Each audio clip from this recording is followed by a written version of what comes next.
സന്തോഷവേളയിൽ ഞാൻ പാടും ഹല്ലേലൂയ. ദാവീദെ പോലെ ഞാൻ പാടിടും ഹല്ലേലൂയ. യേശുവിനായി ഞാൻ പാടിടും ഹല്ലേലൂയ.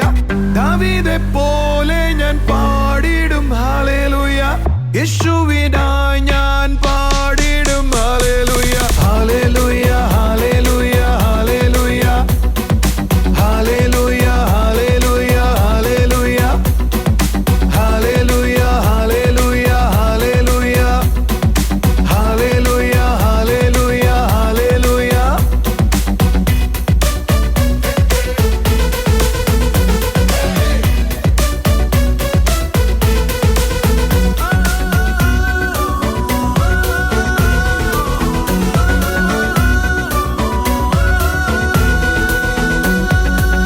ക്രിസ്തുവിൻ കഷ്ടങ്ങളിൽ ഞാൻ പാടും ഹല്ലേലൂയ. അഗ്നിശോധനയിലും ഞാൻ പാടും ഹല്ലേലൂയ. ക്രിസ്തുവിൻ കഷ്ടങ്ങളിൽ ഞാൻ പാടും ഹല്ലേലൂയ. അഗ്നിശോധനയിലും ഞാൻ പാടും ഹല്ലേലൂയ. തേജസ്സിൻ പ്രത്യക്ഷതയിൽ ഞാൻ പാടും ഹല്ലേലൂയ. ആത്മാവിൻ നിറവിൽ ഞാൻ പാടും ഹല്ലേലൂയ. തേജസ്സിൻ പ്രത്യക്ഷതയിൽ ഞാൻ പാടും ഹല്ലേലൂയ. ആത്മാവിൻ നിറവിൽ ഞാൻ പാടും hallelujah. Hallelujah hallelujah hallelujah hallelujah hallelujah hallelujah hallelujah hallelujah.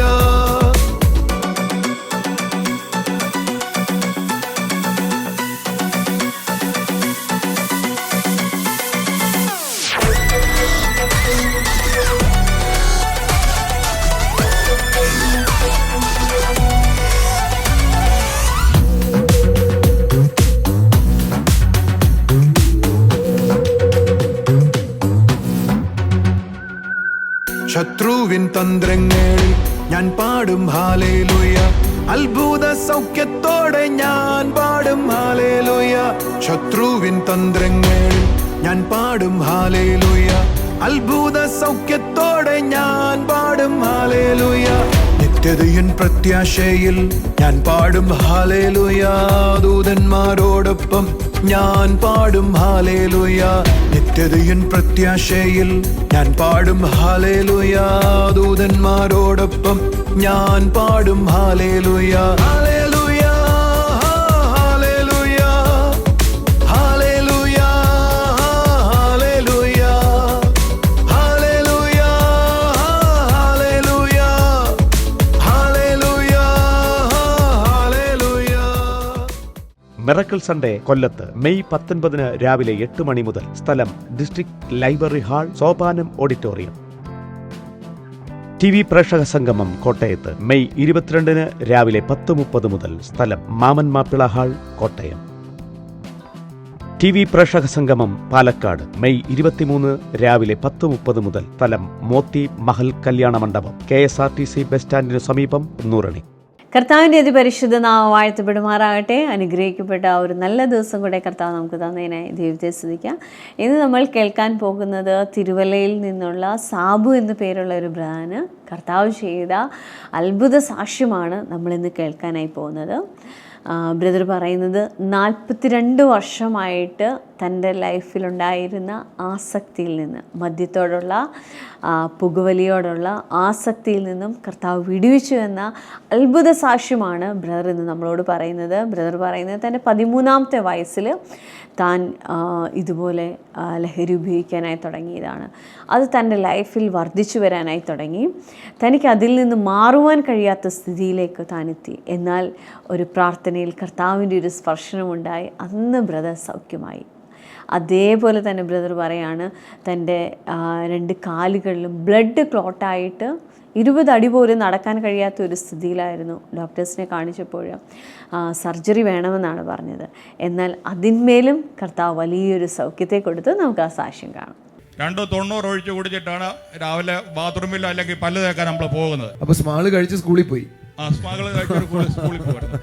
2 packet സിഗരറ്റും 3 പാക്കറ്റ് ബീഡി മിനിമം വേണം. ഞാൻ പല പ്രാവശ്യം മദ്യപാനവും പുകവലി സ്വയം നടത്താൻ നോക്കി, നടന്നില്ല. ഇന്ന് നമ്മുടെ തിരുവല്ല ചർച്ചിന്റെ ഒരു ലീഡറുണ്ട്, സാബു ബ്രദറാണ് നമ്മുടെ ഇടയിലുള്ളത്. എനിക്ക് തോന്നുന്നു അദ്ദേഹത്തിന്റെ സാക്ഷി നമ്മളെ തന്നെ അതിശയിപ്പിക്കുന്നതാണ്. 42 വർഷമായ മദ്യപാനം പുകവലിയും 13 വയസ്സ് തുടങ്ങിയ ആളാണ്. മദ്യപാനത്തിൽ നിന്നും പുകവലിയിൽ നിന്നും താൻ രക്ഷപ്പെട്ടു. ഇന്ന് എന്നെ കാണുന്ന ആരെങ്കിലും ഞാൻ ഈ പറയുമ്പോൾ എന്നെ ശ്രദ്ധിക്കുന്നവരുണ്ട് എങ്കിൽ നിങ്ങളുടെ വീട്ടിലെ മദ്യപിക്കുന്ന ആളുകളെ ഈ സാക്ഷ്യം കേട്ടുകൊണ്ടിരിക്കുമ്പോൾ പ്രാർത്ഥിക്കണം കേട്ടോ. നിങ്ങളുടെ വീട്ടിലെ പുകവലിക്ക് അടിമയായിരിക്കുന്ന കുടുംബങ്ങളെ ഈ സാക്ഷ്യം കേട്ടുകൊണ്ടിരിക്കുമ്പോൾ പ്രാർത്ഥിക്കണം. അല്ല, നിങ്ങൾ മദ്യപിക്കുന്ന ആളാണ്, പുകവലിക്കുന്ന ആളാണ് എങ്കിൽ സഹോദരങ്ങളെ, എനിക്ക് നിങ്ങളോട് പറയാനുള്ള ഈ സമയത്ത് ഈ സാക്ഷ്യം കേട്ടുകൊണ്ടിരിക്കുമ്പോൾ യേശു നിങ്ങളെ വിടുവിക്കാൻ പോവാ. ഒന്ന് കൈയടിച്ചൊരു ആമേൻ പറഞ്ഞാട്ടെ. മദ്യപാനം മാറി, പുകവലി മാറി എന്ന സാക്ഷ്യങ്ങൾ നമ്മൾ ധാരാളം വീണ്ടും കേട്ടിട്ടുണ്ട്. പക്ഷേ ഇതിൽ പറയാനുള്ളത് കുറച്ചും കൂടെ വലിയ കാര്യമാണ്. തന്റെ കാലിൽ ഒരു വലിയ സൗഖ്യം ഉണ്ടായി. ഇന്ന് അനേക കുടുംബങ്ങളെ രക്ഷയിലേക്ക് നടത്തുന്ന, ഫലം കായ്ക്കുന്ന ഒരു കുടുംബമായി തന്റെ മകനെ ദൈവം മാറ്റിയിരിക്കുക. ഒന്ന് കൈയടിച്ചൊരു ആമേൻ പറഞ്ഞേ. ഒന്ന് ചേർന്ന് കൈയടിച്ചൊരു ആമേൻ പറഞ്ഞേ. സബൂററെ വരാവോ സബൂററെ. ആമേൻ. ആൽബറാന സിലിയ തലബ. വലിയ സന്തോഷമുണ്ട് സബൂറിനെ ഞങ്ങളുടെ ഇടയിൽ കാണാൻ കഴിഞ്ഞതില്. ആമേൻ. സബൂററെ സ്ഥലം പറയാവോ? ഞാൻ ഫോർമാലിറ്റിയിൽ ഒന്ന് ചോദിക്കുക, ബ്രദറിന്റെ പേരൊന്ന് പറയാവോ? എന്റെ പേര് സാബു. എവിടുന്ന വരുന്നേ? തിരുവല്ല. ഏത് ഭാഗത്താ ബ്രദർ താമസിക്കുന്നത്? തിരുവല്ലയിലെ വള്ളംകുളത്താ. പഞ്ചായത്ത് 14-ാം വാർഡില്. ആമേൻ. അടിപൊളി, നല്ല കാര്യമാണ്. കാര്യം ആളുകൾ കാണുന്ന ആളുകൾ എക്സാക്ട്ലി താൻ എവിടെയാന്ന് അറിയുന്നൊക്കെ നല്ലതാ. ആമേൻ.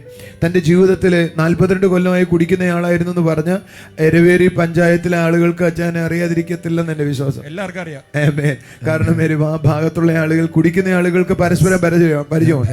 അഞ്ചലിലെ ഞാൻ കുടിക്കുന്ന കാലത്ത് കുടിക്കുന്ന ആളുകളായിട്ട് എല്ലാം കമ്പനിയാണ്. അവർക്ക് പരസ്പരം ഭയങ്കര സ്നേഹമാണ്. ആമേൻ. സോ അതുകൊണ്ട് കുടിക്കുന്ന ആളുകൾക്ക് മുഴുവൻ അറിയാം. ബ്രദർ എഴുതിയിരിക്കുന്നത് ഇങ്ങനെയാ: 13-ാമത്തെ വയസ്സിൽ തുടങ്ങിയ മദ്യപാനവും. ബ്രദറെ, ഞാനീ 13-ാമത്തെ വയസ്സിലാണ് തുടങ്ങി. ഞാൻ 8ാം ക്ലാസ്സിൽ പഠിക്കുമ്പോഴാണ് ആദ്യം സ്മാള് കഴിച്ചത്, സിഗരറ്റ് വലിച്ചത്. ബ്രദർ എത്രയില്ല? 8ാം ക്ലാസ്സിലാണോ? 8ാം ക്ലാസ്സിൽ പഠിക്കുമ്പോഴായിരുന്നു. എങ്ങനെയായിരുന്നു ഈ മദ്യപാനത്തിലേക്ക് വരാനൊരു സാഹചര്യം ഉണ്ടായി? ക്രിസ്ത്യൻ കുടുംബത്തിൽ ജനിച്ചതല്ലേ? അതുകൊണ്ട് ക്രിസ്ത്യൻ കുടുംബത്തിൽ ജനിച്ച ആളാണ്. പക്ഷെ എന്റെ അപ്പന്റെ കരുവാട്ടുന്ന ഒരു മില്ലുണ്ടായിരുന്നു. എന്റെ അപ്പനെ ഞാൻ 7ാം ക്ലാസ്സിൽ പഠിച്ചോണ്ടിരിക്കുമ്പോൾ ഈ ലോകത്തിന് മാറ്റപ്പെട്ടു പോയി. അപ്പൊ അത് ഷെയറിലാണ് നടത്തിക്കൊണ്ടിരുന്നത്. അപ്പൊ ഞാൻ സ്കൂളിൽ പഠിക്കുന്ന മുമ്പ് വെളുപ്പിനെ പോയി കരിമ്പ് വാരി വെക്കാൻ പോകും. കരിമ്പ് വാരി വെക്കാം. കരിമ്പിന്റെ ഒരു ഫാക്ടറി ഉണ്ടായിരുന്നു. അത് നമ്മൾ വാരി വെച്ചെങ്കിൽ അത് കറങ്ങി ചാറ് വരത്തുള്ളൂ, നീര് വരത്തുള്ളൂ.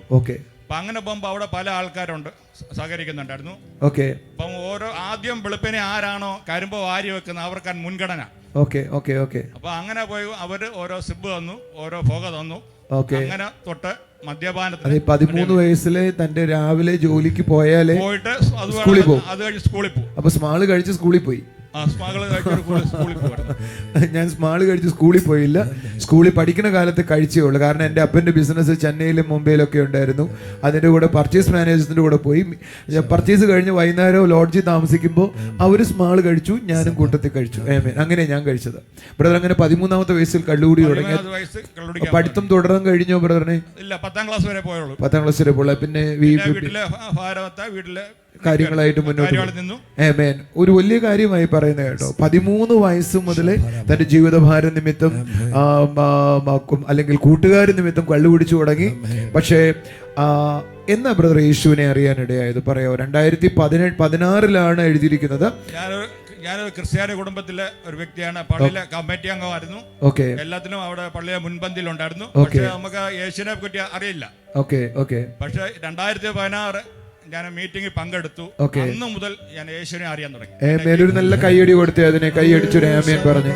2016 ആരാ ബ്രദറിനെ കൊണ്ടുവരാനിടയായി? ചേർത്ത് മൈക്ക് ചേർത്ത് വെക്കാം.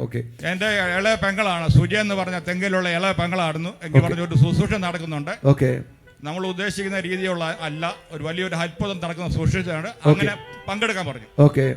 അതിനകത്ത് ഞാൻ പങ്കെടുത്തു ആദ്യമായിട്ട്. അന്ന് മുതൽ എന്റെ ജീവിതത്തിൽ ഓരോ മാറ്റം വന്നു തുടങ്ങി. അന്ന് മുതൽ ഞങ്ങൾ കള്ളുകൂടി നിർത്തിയോ? അന്ന് ജോൺ ബ്രദർ എനിക്ക് വേണ്ടി പ്രാർത്ഥിച്ചു. അന്ന് മുതൽ ഞാൻ കള്ളുകൂടി നിർത്തി. എഴുന്നേറ്റ് വന്നൊരു കൈയടി കൊടുക്കാം നമുക്ക്. 2016 പ്രാർത്ഥനയിൽ വന്നു. അന്ന് കള്ളുകൂടി മാറി. 42 വർഷമായ മദ്യപാനം അന്ന് നിന്നുപോയി. ആമേൻ. ഞങ്ങൾ ഇതിനകത്ത് എഴുതിയിരിക്കുന്ന ഒരു ദിവസം 1/2 ലിറ്റർ കുറയാതെ കള്ളു കുടിക്കും, 2 പാക്കറ്റ് സിഗരറ്റ് വലിക്കും, 3 പാക്കറ്റ് ബീഡി. അങ്ങനെയായിരുന്നു ഞങ്ങളെ. ഞാനൊരു ഡ്രൈവർ ജോലി ചെയ്യുന്ന വ്യക്തിയാണ്. വെളുപ്പിന് വണ്ടിയെ പോണം. ഓക്കെ. ആ സമയത്ത് വെളുപ്പിന്റെ ഒന്നേ കടുങ്കാപ്പി അല്ലെങ്കിൽ നമ്മള് തേയില വെള്ളം ഒഴിച്ച് കുടിക്കായിരുന്നു. Okay okay. 290 ഒഴിച്ച് കുടിച്ചിട്ടാണ് രാവിലെ ബാത്റൂമിൽ അല്ലെങ്കിൽ പല്ല് തേക്കാൻ നമ്മൾ പോകുന്നത്. 290 കുടിച്ചാലേ വണ്ടി ബാത്റൂമിൽ പോകത്തുള്ളൂ. അത് കഴിഞ്ഞ് നമ്മള് പോയി കഴിഞ്ഞാൽ സ്കൂൾ ടൈം ഉണ്ട്. അവിടെ പോയി കഷറിൽ പോയി കടന്നു കഴിഞ്ഞാൽ 10 മണിക്കേ പോകത്തുള്ളൂ. അപ്പോൾ നമ്മുടെ സ്മെല്ല് അറിയത്തില്ല. ഈ തേയില വെള്ളമോ ഈ കടുങ്കാപ്പി കുടിച്ചൊന്നും അറിയുന്നുണ്ട് മറ്റുള്ളവർക്ക് സ്മെല്ല് അറിയത്തില്ലായിരുന്നു. തേയില വെള്ളിയും മതി ആദ്യത്തെ കോമ്പിനേഷനൊക്കെ കേൾക്കുന്നത് കേട്ടോ. തേയില വെള്ളവും സ്മാളും കൂടെ ഒരുമിച്ച് കുടിച്ചു, അതുകൊണ്ട് സ്മെല്ല് അറിയത്തില്ലായിരുന്നു. Okay okay. അപ്പൊ നമ്മുടെ ഉള്ളിലെ നീറിയിരിക്കും, നമ്മുടെ പുകഞ്ഞിരിക്കും നമ്മുടെ തല. അത് കഴിഞ്ഞ് 10 മണിയാകുമ്പോൾ നമ്മള് സ്കൂൾ ടൈം കഴിയുമ്പോൾ പിന്നെ വണ്ടി എടുത്തുകൊണ്ട് നമ്മള് ഓടത്തുള്ളൂ. Okay okay okay. അത് കഴിഞ്ഞ് വൈകിട്ട് പഠിക്കും. അങ്ങനെ കോറിയിൽ പാറ അടിക്കാൻ ലോറി പോകാൻ. Okay okay. അപ്പം അങ്ങനെ വെയിറ്റിംഗ് ഉള്ളതുകൊണ്ട് 4 മണിക്കൂർ 5 മണിക്കൂർ വെയിറ്റിംഗ് കിട്ടും രാവിലെ. Okay okay. അപ്പൊ ആ സമയം 5 മണിക്കൂർ ഒരുമാതിരി ആ എഫക്ട് നിന്നോളൂ നിൽക്കും എന്ന് പറഞ്ഞ 1/2 ലിറ്റർ മദ്യം കുടിക്കുന്നയാളാണ് ഈ നിൽക്കുന്നത് മിനിമം. അത് മാത്രമല്ല 3 പാക്കറ്റ് ബീഡി വലിക്കുമായിരുന്നു, 2 പാക്കറ്റ് സിഗരറ്റ് വലിക്കുമായിരുന്നു. 2 പാക്കറ്റ് സിഗരറ്റും 3 പാക്കറ്റ് ബീഡി മിനിമം വേണം. ഞാൻ പല പ്രാവശ്യം മദ്യപാനവും പുകവലി സ്വയം നടത്താൻ നോക്കി, നടന്നില്ല. ഓക്കെ. പക്ഷെ ഞാൻ ഇന്ന് വിശ്വസിക്കുന്ന യേശു എന്നെ സ്നേഹിക്കുന്നു. ഈ വാചകം ഒന്ന് കേൾക്കാനിരിക്കുവായിരുന്നു ഞാൻ. കൈയടിച്ചൊരു ആമേൻ പറഞ്ഞ്. മദ്യപാനം നിർത്തിയെന്ന് പലരും പറഞ്ഞിട്ടുണ്ട്, പക്ഷേ സ്വയം പരിശ്രമിച്ച ആളുകൾ കുറവാ. ഇനി ശ്രമിച്ചവരോടെല്ലാം അച്ചായനും എനിക്കും പറയാനുള്ളത്, ഞാനും കള്ളു കുടിക്കുന്നയാളായിരുന്നു. സ്വയം പരിശ്രമിച്ച കള്ളുകൂടി നിക്കത്തില്ല, എന്നാൽ രക്ഷിപ്പാൻ ഒരുവന്റെ കരമുണ്ട്. നാർത്ത് വിളിച്ചൊരു ആമേൻ പറഞ്ഞേ. രക്ഷിക്കാൻ അവന് കഴിയും, നിന്റെ മദ്യപാനത്തിൽ വിടുവിക്കാൻ അവന് കഴിയും, സ്വഭാവത്തിൽ വേർതിരിക്കാൻ അവന് കഴിയും എന്ന് പറഞ്ഞ 2 പാക്കറ്റ് സിഗരറ്റ് 3 പാക്കറ്റ് ബീഡിയും കുറയാതെ വലിച്ചിരുന്ന, 1/2 ലിറ്റർ മദ്യം കുറയാതെ കുടിച്ചിരുന്ന ഇന്ന് അച്ചായൻ കർത്താവിന്റെ വേലയിൽ നിൽക്കുകയാണ്. തൊട്ടേന്റെ അന്ന് മദ്യപാനം മാറി. അച്ചായൻ ഞാൻ ചോദിക്കട്ടെ, പിന്നെ മദ്യപിക്കാൻ തോന്നിയിട്ടില്ലേ? ഇതുവരെ മദ്യപിക്കാൻ തോന്നിട്ടില്ല, തോന്നിട്ടേ ഇല്ല. മദ്യപിക്കുന്നവരെ ഗുണദോഷിക്കുക.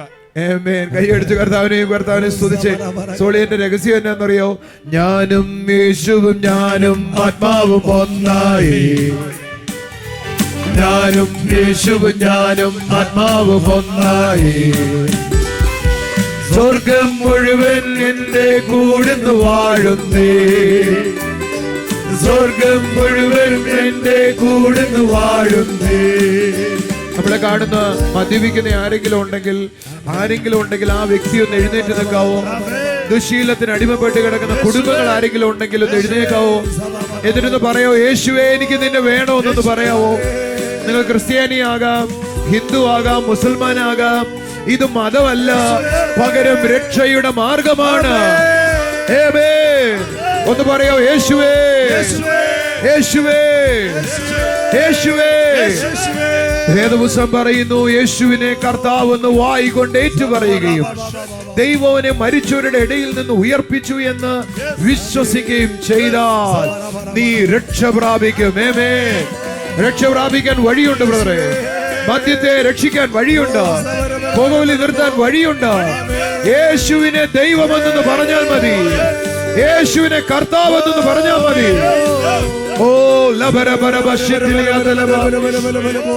ആരെങ്കിലും എന്നെ കാണുന്നവരുണ്ടെങ്കിൽ, മദ്യപിക്കുന്ന ആളുകളുണ്ടെങ്കിൽ ഒന്ന് എഴുന്നേറ്റ് നിന്നാട്ടെ. ഞങ്ങൾ സാബിജാനോട് കൂടെ ചേർന്ന് പ്രാർത്ഥിക്കാം. പ്രിയ കർത്താവേ, എന്നോട് കൂടെ ഒന്ന് പറഞ്ഞേ, പ്രിയ കർത്താവേ ഒന്ന് പറഞ്ഞേ, പ്രിയ കർത്താവേ ഞാൻ അങ്ങേ യേശുവേ അങ്ങേ എന്റെ ദൈവമായി അംഗീകരിക്കുന്നു. അവിടുന്ന് മരിച്ചവരുടെ ഇടയിൽ നിന്ന് ഉയർത്തെഴുന്നേറ്റു എന്ന് ഞാൻ ഹൃദയം കൊണ്ട് വിശ്വസിക്കുന്നു. യേശുവേ നീ മരിച്ചവരുടെ ഇടയിൽ നിന്ന് ഉയർത്തെഴുന്നേറ്റു എന്ന് ഞാൻ വിശ്വസിക്കുന്നു. അപ്പാ ഞാൻ സഹോദരങ്ങളെ, ഇന്നത്തെ ദിവസം നിങ്ങൾ എഴുതി വെക്കണം. ഇനി മുതൽ നിങ്ങൾക്ക് കുടിക്കാൻ പറ്റത്തില്ല, ഇനി മുതൽ നിങ്ങൾ വലിക്കത്തില്ല, ഇനി നിങ്ങൾ വ്യഭിചാരത്തിൽ തുടരത്തില്ല, പാപ സ്വഭാവത്തിൽ കഴിയത്തില്ല. ഈ ദിവസം നിങ്ങൾ രക്ഷിക്കപ്പെട്ടിരിക്കുകയാണ്. ഇന്ന ദിവസം എന്ത് വിളിക്കാം? രക്ഷയാണ്. രക്ഷ അനുഭവിക്കുന്ന ആളിനോട് അടുത്ത് പറയട്ടെ, ആരെങ്കിലും യേശുവിനെ കർത്താവെന്ന് വായിക്കൊണ്ട് ഏറ്റു പറഞ്ഞാൽ ആ നിമിഷം യേശു അവന്റെ ഉള്ളിലും അവർ യേശുവിന്റെ ഉള്ളിലും വാസം ചെയ്യും. അതാണ് ക്രിസ്തീയ ജീവിതം. ക്രിസ്ത്യാനി എന്ന പേര് നെറ്റിൽ ഒട്ടിച്ചാൽ ക്രിസ്ത്യാനി ആകത്തില്ല.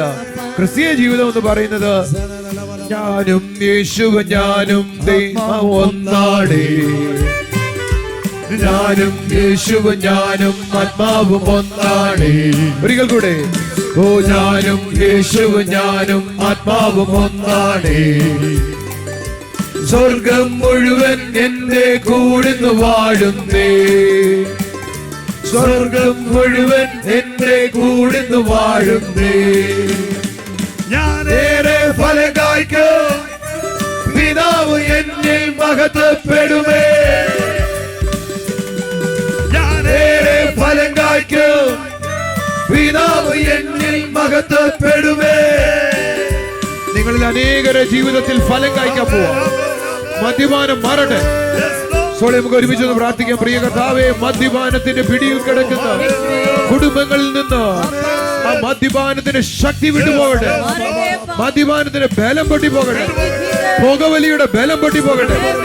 സോളിയോട് പ്രാർത്ഥിച്ചേ. യേശുവിന്റെ നാമത്തിലപ്പാ കർത്താവേ, മദ്യത്തിന്റെ അടിമത്തത്തിലായിരിക്കുന്നവർ കർത്താവേ, യേശുവിന്റെ നാമത്തിൽ വിടുവിക്കപ്പെടട്ടെ കർത്താവേ. ആ ഇരുട്ടിൽ നിന്നും അപ്പാ അവർ മാറട്ടെ അപ്പാ. യേശുവിന്റെ കരമോടെ അവിടെ നിന്ന് എഴുന്നേൽപ്പിക്കണം അപ്പാ. ആ കുഴിയിൽ നിന്ന് അവർ എഴുന്നേൽക്കട്ടെ അപ്പാ. ആ ലഹരിയുടെ ഉപയോഗം മാറട്ടെ അപ്പാ. മദ്യത്തിന്റെ ആസക്തി മാറിപ്പോകട്ടെ അപ്പാ. കർത്താവേ, അവിടുത്തെ രക്ഷ അവർ അനുഭവിക്കട്ടെ. അവിടുത്തെ രക്ഷ അവർ അനുഭവിക്കട്ടെ അപ്പാ. Thank you Jesus. Amen. സൗരനെ തുടർന്ന് നമുക്ക് പറയാനുള്ളത്, മദ്യപിക്കുന്ന ആളുകൾക്ക് കർത്താവ് സൗഖ്യം കൊടുത്തു എന്നതുപോലെ തന്നെ അദ്ദേഹത്തിന് അടുത്തൊരു സാക്ഷ്യം പറയാനുള്ള. അതോടൊപ്പം 2 കാലിലും ബ്ലഡ് ക്ലോട്ട് ആയിരുന്നു. തിരുവല്ല മെഡിക്കൽ മിഷൻ ഹോസ്പിറ്റൽ ചികിത്സയായിരുന്നു. കാൽ എന്ന് ബ്രദറെ പറയാവോ, സബു ബ്രദറെ പറയാവോ? ഒരു വലിയ കാര്യമാണല്ലോ പറയുന്നത്. ഈ പുകവലിക്കുന്നുണ്ട്, അതിന്റെ കറ പിടിച്ച 2 കാലിനും നടക്കാനുള്ള ബുദ്ധിമുട്ടാണ്. 2 കാലിലും നടക്കാൻ പറ്റത്തില്ല. ഒരു അന്ന് നേരത്തെ 2016 മുന്നേ 20 അടി നടക്കുമ്പോൾ നമ്മൾ ഒരു 2 മിനിറ്റ് നിൽക്കണം. നിന്ന് കഴിഞ്ഞെങ്കിലേ പിന്നെ നടക്കാൻ പറ്റത്തുള്ളൂ. അതെന്താ നിക്കണം എന്ന് പറയേണ്ട കാര്യം എന്തോ? അവിടെ ബ്ലഡ് പിന്നെ ഒഴുകണം. കീപ്പോട്ട് താഴോട്ട് ഒഴുകത്തില്ല, നടന്ന ഒഴുകത്തില്ല. അത് ഭയങ്കരമാണല്ലോ. അങ്ങനെ തിരുവല്ല മെഡിക്കൽ മിഷനിൽ അഡ്മിറ്റ് ആയി. അവിടെ സ്കാൻ ചെയ്തു. അവര് പറഞ്ഞു 20% പോലും ശരിയായിട്ട് വർക്കിംഗ് ഇല്ല. 20% പോലും ഇല്ല, വർക്കിംഗ് ഇല്ല. 2 ആഴ്ചക്കുള്ളിൽ കാല് തകർന്നു പോകും. അതുകൊണ്ട് നിങ്ങൾ എത്രയും പെട്ടെന്ന് ഓപ്പറേഷൻ ചെയ്യണം. അതിനു വേണ്ടി മുന്നോട്ട് അവര് സ്റ്റെപ്പ് വെച്ചു. ഓപ്പറേഷൻ ഡേറ്റ് നിശ്ചയിച്ചു. ബ്ലഡ് അറേഞ്ച് ചെയ്തു. ഈ സമയത്താണ് എന്റെ പെങ്ങള് പറഞ്ഞത്, തിരുവല്ല ഒരു മീറ്റിംഗ് നടക്കുന്നുണ്ട്, അതിൽ പങ്കെടുക്കാൻ പറഞ്ഞു. അന്ന് പങ്കെടുത്തു. ജോൺബത് പ്രാർത്ഥിച്ചു. 2 കാലും സൗഖ്യമായി. എനിക്കറിയത്തില്ല കേട്ടോ, ഇത്രയും സീരിയസ് ആയ ഒരാളെ കർത്താവ് മദ്യപാനം മാറിയെന്ന് ഞാൻ കേട്ടിട്ടുണ്ട്. പക്ഷെ അദ്ദേഹം പറഞ്ഞു കാണും അദ്ദേഹം, പക്ഷെ എന്റെ തലയിലില്ല. ഇതൊരു വലിയ കാര്യമൊന്നല്ല. കൈയടിച്ച് കർത്താവിനെ സ്തുതിച്ച് എന്ന് പറഞ്ഞ മദ്യപാനത്തിന്റെയും പുകവലിയുടെയും ആഫ്റ്റർ എഫക്ട് എന്ന് പറയുന്ന വിധത്തിൽ തന്റെ കാലിലുണ്ടായ തളർച്ച ഓപ്പറേഷൻ പറഞ്ഞു, ബ്ലഡ് അറേഞ്ച് ചെയ്തു, ഫിക്സ് ചെയ്തതാണ്. പാപം ക്ഷമിച്ചതോടുകൂടെ രോഗവും സൗഖ്യമാക്കപ്പെട്ടു. തന്റെ പാപ സ്വഭാവത്തിൽ നിന്ന്, മദ്യപാനത്തിൽ നിന്ന് താൻ വിടുവിക്കപ്പെട്ടതിന്റെ അന്ന് തന്നെ യേശു സൗഖ്യമാക്കി. ഞാൻ നിങ്ങളോടൊരു ദൂത് പറയട്ടെ. മദ്യപാന നിമിത്തം തകർന്നുപോയ കുടുംബമാണോ? പുകവലി നിമിത്തം നശിച്ചുപോയവരാണോ? മദ്യപാന നിമിത്തം നശിച്ചവരാണോ? അതിന്റെ അനന്തര ഫലമാണ് ഈ വീട് അനുഭവിക്കുന്നത് പറയുന്നവരാണോ? ഒരു ദൂത് നിങ്ങളോടാണ്. നിങ്ങളെ രക്ഷിപ്പാൻ എന്റെ യേശുവിന് കഴിയും. ഒന്ന് കൈയടിച്ചു ആമേൻ പറഞ്ഞു. നിങ്ങളുടെ സാമ്പത്തികം തകർന്നത് മദ്യപാന നിമിത്തമാണെങ്കിൽ എനിക്ക് പറയാനുള്ള, ഈ പകൽ യേശുവിനെ രക്ഷിക്കാൻ കഴിയും. ഈ പകൽ യേശുവിനെ വിടുവിക്കാൻ കഴിയും. ഈ പകൽ നിങ്ങളെ സ്വാതന്ത്ര്യത്തിലേക്ക് എത്തിക്കാൻ കഴിയും. മദ്യപാനം രക്ഷിക്കുക മാത്രമല്ല, രോഗിയായത് ലിവർ പോയാണോ ഇരിക്കുന്നത്, ഹാർട്ട് പോയാണോ ഇരിക്കുന്നത്, ഞരമ്പുകൾ പോയാണോ ഇരിക്കുന്നത്, ലങ്സുകൾ പോയാണോ ഇരിക്കുന്നത്, ചാടിയൊന്ന് എഴുന്നേറ്റേ എന്നിട്ട് പറഞ്ഞ് യേശുവിനെ രക്ഷിക്കാൻ കഴിയും.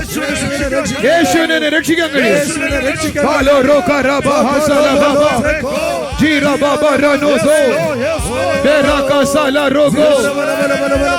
നസ്രായനെ ആ രോഗമുള്ള ഭാഗത്തേക്ക് കൈവച്ച് ഞാൻ ആദ്യം രോഗികൾക്കായി പ്രാർത്ഥിക്കുക.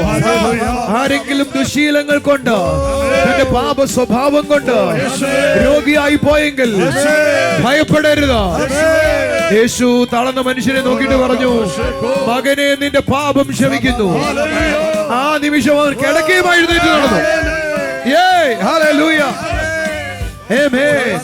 തളർന്ന മനുഷ്യനോട് 4 പേര് ഇറക്കിയ ആ ഓടിളക്കി ഇറക്കിയ മനുഷ്യനോട് കർത്താവ് പറഞ്ഞു, മറ്റുള്ളവരുടെ വിശ്വാസം കണ്ടിട്ട് ഓനെ നിന്റെ പാപം ക്ഷമിക്കുക. ആ നിമിഷം അവൻ ചാടി എഴുന്നേറ്റു. കൈകളടിച്ചു ആമേൻ പറയാ. ഈ പകൽ നിന്റെ രോഗം മാത്രം, നിന്റെ പാപം ക്ഷമിക്കുക മാത്രമല്ല, രോഗം സൗഖ്യമാക്കാനും കഴിയും. പഴയ നിയമത്തിൽ ഒരു വാക്യം എന്റെ ഓർമ്മയിൽ വരുവാ. എലീശയോട് ഒരു സ്ത്രീ ചോദിക്കുന്ന ഒരു വാചകമുണ്ട് 17-ാം അധ്യായത്തിൽ. അവൾ ചോദിക്കുക, പ്രവാചകനെ, നീ എന്റെ പാപം ഓർമ്മിപ്പിക്കാനും എന്റെ കുഞ്ഞിനെ കൊല്ലുവാനുമാണോ നീ വന്നത്? പ്രവാചകൻ മറുപടി പറഞ്ഞത്, ആ കുഞ്ഞിനെ കൊണ്ടുപോവാ, മരിച്ച കുഞ്ഞിനെ എഴുന്നേൽപ്പിക്കുന്നത് കാണാം. കർത്താവ് നിന്റെ കുറവ് ക്ഷമിക്കുക മാത്രമല്ല, തകർച്ചകൾ മുഴുവൻ മാറ്റിയെടുപ്പാൻ.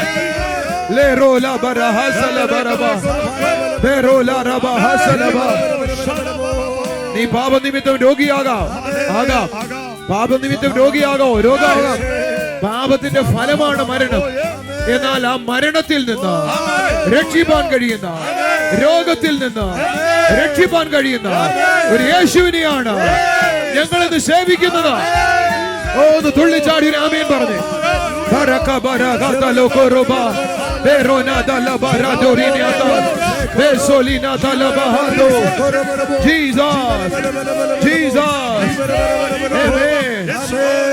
മദ്യപാന നിമിത്തമോ ദുശീലങ്ങൾ നിമിത്തമോ രോഗിയായിരിക്കുന്നവർ അവരുടെ കൈവച്ച്, പ്രിയ കർത്താവേ, ഞങ്ങൾ ഒരുമിച്ച് പ്രാർത്ഥിക്കുന്നു. ഈ കുടുംബങ്ങൾ ഇപ്പോൾ വിടുവിക്കപ്പെടട്ടെ. ഈ കുടുംബങ്ങൾ ഇപ്പോൾ വിടുവിക്കപ്പെടട്ടെ. അങ്ങയുടെ സൗഖ്യമാക്കുന്ന കരം ഈ കുടുംബങ്ങളെ തൊട്ടാട്ടെ. ഇവരുടെ രോഗക്കെടുതികൾ അടിയട്ടെ. സാബുചായന്റെ കാലിനെ നീ സൗഖ്യമാക്കിയല്ലോ. ഓപ്പറേഷൻ പറഞ്ഞത് മാറ്റിവെപ്പാൻ ഇടയാക്കിയല്ലോ. കരുതുന്ന കരത്തിനായി സ്തോത്രം. യേശുവിന്റെ നാമത്താലുള്ള സ്വാതന്ത്ര്യം ഉണ്ടാകട്ടെ. കാലുകളിൽ രക്തോട്ടമില്ലാത്ത ആളുകൾ എന്നെ കാണുന്നെങ്കിൽ അവിടോട്ട് കൈവച്ചേ. സാബുചാനെ വിടുവിക്കാൻ മാത്രമല്ല, യേശു അത് നിന്നെ രക്ഷിക്കാൻ കൂടാ, നിന്നെ വിടുവിക്കാൻ കൂടാ. മിറക്കിൾ സൺഡേ അഞ്ചലിൽ മെയ് 26-ന് രാവിലെ 8:30 മുതൽ. സ്ഥലം Jesus world worship centre, Anchal. TV പ്രേക്ഷക സംഗമം കാട്ടാക്കട മെയ് 29-ന് രാവിലെ 10:30 മുതൽ. സ്ഥലം ദേവി ഓഡിറ്റോറിയം, കാട്ടാക്കട. നാട്ടിലെ ഉണർവ് കരവാളൂർ മെയ് 29, 30 തീയതികളിൽ വൈകുന്നേരം 6:30 മുതൽ. സ്ഥലം കോയിപ്പുറം ഓഡിറ്റോറിയം, കരവാളൂർ. കർത്താവ് ചെയ്ത അത്ഭുതത്തിനായി നന്ദി പറയുകയാണ്. ഈ സമയം വിശ്വാസത്തോടെ ആ സൗഖ്യത്തെ പ്രാപിക്കാമെന്ന് ആർക്ക് ചിന്തിക്കാൻ കഴിയുന്നു, ഹൃദയത്തിൽ ഉറയ്ക്കുന്നു, അവർ ആ അനുഭവത്തിലേക്ക് വരും. വിശ്വാസം കൂടാതെ ദൈവത്തെ പ്രസാദിപ്പിക്കാൻ കഴിയത്തില്ല എന്ന ദൈവജനം പറയുന്നത്. ഓരോ സാക്ഷ്യവും നമ്മൾ കേൾക്കുമ്പോൾ, ദൈവത്തിൻ്റെ അത്ഭുതം നമ്മൾ കാണുമ്പോൾ, അവിടെ വ്യാപരിച്ച അതേ ദൈവശക്തി നമ്മുടെ മേലും ചലിക്കുകയാണ്. പലരും സാക്ഷ്യം പറയുന്നത് കേട്ടിട്ടുണ്ട്. ഒരു അത്ഭുതം നടന്നത് ഞാൻ കണ്ടപ്പോൾ ഞാൻ വിശ്വസിച്ചു, എൻ്റെ ജീവിതത്തിൽ ഞാൻ ആ കാര്യത്തിന്മേൽ വിശ്വസിച്ച് പ്രാർത്ഥിക്കാനിടയായിത്തീർന്നു. ഞാനും ആ സൗഖ്യത്തിലേക്ക് വന്നു, ആ അത്ഭുതത്തിലേക്ക് വന്നുവെന്ന്. ആമേൻ. എൻ്റെ ദൈവത്തിൻ്റെ കൃപയിൽ ആരാണ് ആശ്രയിക്കുന്നത്? ഹല്ലേലൂയ. നന്ദി പറയുന്നു. രോഗമായിട്ടായിരിക്കുന്നവർ, അല്ല വേറൊരു പ്രശ്നത്തിലാണ് നിങ്ങളായിരിക്കുന്നുവെങ്കിൽ അതിന് കർത്താവിൻ്റെ കരങ്ങളിൽ കൊടുത്താട്ടെ. രോഗികളായിരിക്കുന്നവർ രോഗമുള്ള ഭാഗത്തോട്ട് കൈവച്ചാട്ടെ. യേശുവിൻ്റെ നാമത്തിൽ പ്രാർത്ഥിക്കുന്നു കർത്താവേ. അപ്പാ, നിൻ്റെ കൃപ ചലിക്കണം അപ്പാ, നിൻ്റെ കൃപ ചലിക്കണം അപ്പാ, നിൻ്റെ കൃപ ചലിക്കണം അപ്പാ. കർത്താവേ, ദൈവത്തിൻ്റെ ശക്തി എവിടെ ചലിക്കുന്നുവോ അവിടെയെല്ലാം അപൂർണമായതിനെ പൂർണ്ണമാക്കുന്നു. എനിക്കൊരു വ്യക്തിയെ കാണാം, അമിതവണ്ണമാണ്, അതേപോലെ തന്നെ ഡിപ്രഷനുമുണ്ട് തൻ്റെ ലൈഫിൽ. കർത്താവേ, നിൻ്റെ കൃപ ചലിക്കണം അപ്പാ. എല്ലാ മേഖലയിലും ആ സൗഖ്യം ചലിക്കട്ടെ, എല്ലാ മേഖലയിലും ആ സൗഖ്യം ചലിക്കട്ടെ അപ്പാ, എല്ലാ മേഖലയിലും ആ സൗഖ്യം ചലിക്കട്ടെ അപ്പാ. അപ്പോൾ അവിടുന്ന് ചെയ്യുന്നതിനായി നന്ദി പറയുന്നു കർത്താവേ. അവിടുന്ന് ചെയ്യുന്നതിനായി നന്ദി പറയുന്നു കർത്താവേ. അവിടുത്തെ കൃപയ്ക്കായി സ്തോത്രം ചെയ്യുന്നു അപ്പാ. Thank you Jesus, thank you Jesus. എൻ്റെ ദൈവത്തിൻ്റെ പ്രവൃത്തിക്കായി സ്തോത്രം. ഹല്ലേലൂയ കർത്താവേ. അതേപോലെ തന്നെ എന്നെ കാണുന്ന 40 വയസ്സിൽ താഴെയുള്ള ഒരു സിസ്റ്ററുണ്ട്. ആ സിസ്റ്ററിന്മേലും ആ വീടുമായിട്ട് തൻ്റെ ഫാമിലി ലൈഫുമായിട്ട് ബന്ധപ്പെട്ട് ചില പ്രശ്നങ്ങളിലായിരിക്കുന്നു. അതിന്മേൽ കർത്താവിൻ്റെ കരം ചലിക്കുകയാണ്. Thank you Jesus. കർത്താവെ അവിടുന്ന് ചെയ്യുന്ന ഓർത്ത് നന്ദി പറയുന്നു കർത്താവെ. ഞങ്ങളെ കാണുന്ന ഓരോ കുടുംബങ്ങളിലും അവർ വിശ്വസിക്കുന്ന കാര്യത്തിന്മേൽ, അവരേതാണോ മനസ്സിൽ ആഗ്രഹിച്ച് പ്രാർത്ഥിക്കുന്നത് ആ കാര്യത്തിന്മേൽ കർത്താവെ ഇന്ന് രാത്രികാലം അത്ഭുതം ചലിക്കട്ടെ അപ്പാ. അവിടുന്ന് ചെയ്യുന്നതിനായി സ്തോത്രം. സ്വർഗീയ പിതാവേ, അവിടുന്ന് ഞങ്ങളുടെ പ്രാർത്ഥന കേട്ടതിനായി സ്തോത്രം. യേശുവിൻ്റെ നാമത്തിൽ തന്നെ ആമേൻ. കർത്താവ് നിങ്ങളെ ഓരോരുത്തരെയും അനുഗ്രഹിക്കട്ടെ. അവൻ്റെ ചിറയിൻ കീഴിൽ നമുക്കായിരിക്കാം. God bless you. ആമേൻ.